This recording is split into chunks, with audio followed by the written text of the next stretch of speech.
4-6 বন্যায় ভেসে গেল বিসিবির সকল সমালোচনা। সিলেটের 191 রানের টার্গেট টপকে বাজিমাত শান্তর রাজশাহীর। ব্যর্থ ইমন আফিফের দুর্দান্ত ব্যাটিং। বিপিএলের উদ্বোধনী দিনে রান বন্যার এক ম্যাচ দেখল দর্শকরা।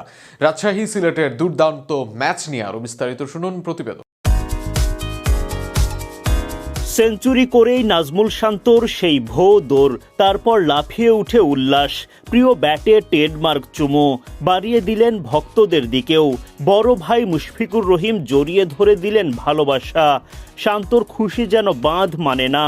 এই সেঞ্চুরি যে একটু বেশি স্পেশাল। শেষদায় আদায় করলেন শুকরিয়া। চলতি বিপিএলের প্রথম ম্যাচেই রাজস্বিক সেঞ্চুরি রাজশাহীর অধিনায়কের। সিলেট টাইটান্সের দেয়া 191 রানের লক্ষ্যে ব্যাটিংয়ে নামে রাজশাহী ওয়ারিয়র্স। খালেদ আহমেদের ফাঁদে পড়ে তাদের ওপেনার তানজিদ তামিম 10 রানের বেশি করতে পারেননি।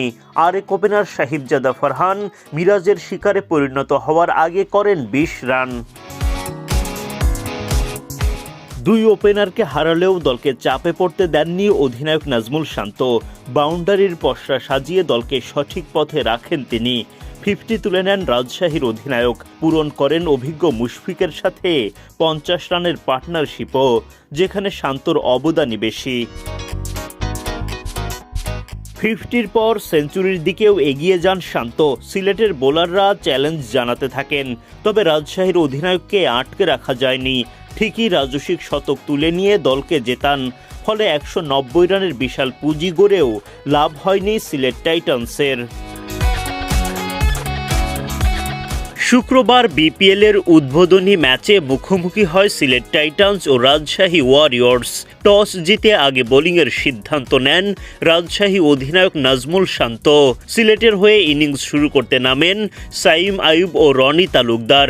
ব্যাটিংয়ে নেমে ঝড়ো শুরু আইয়ুবের। যদিও সাইম আইয়ুবকে বেশিক্ষণ টিকতে দেননি রাজশাহীর লঙ্কান পেসার বিনুরা ফার্নান্দো। তানজিদ তামিমের হাতে ক্যাচ দিয়ে বিদায় নেন সাইম। 36 রানে প্রথম উইকেট হারায় সিলেট। এরপর হজরতুল্লাহ জাজাই এসে যোগ দেন রনি তালুকদারের সঙ্গে। পাওয়ার প্লের 6 ওভার শেষে 45 রান তোলে সিলেট। জাজাইকে উইকেটে টিকতে দেননি সন্দীপ লামিচানে। ডাউন দ্য উইকেটে এসে লামিচানেকে মোকাবিলা করতে যান জাজাই। দুর্দান্ত স্টাম্পিং মুশফিকুর রহিমের। 18 বলে 20 রান করে ফিরে যান জাজাই। 68 রানে দ্বিতীয় উইকেট হারায় সিলেট।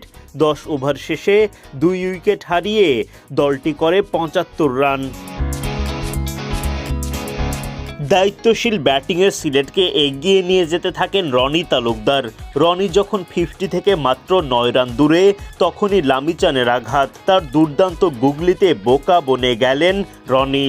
34 বলে 4 বাউন্ডারিতে 41 রান করেন। 104 রানে গিয়ে তৃতীয় উইকেট হারায় সিলেট। এরপর পারভেজ ইমনের ঝড়ো ব্যাটিংয়ে রানের গতি বাড়ায় সিলেট। ছক্কা হাঁকিয়ে 50 তুলে নেন ইমন। তার সঙ্গে যোগ দেন আফিফ হোসেন ধ্রুবও। সব মিলিয়ে বড় পুঁজির দেখা পায় সিলেট টাইটান্স।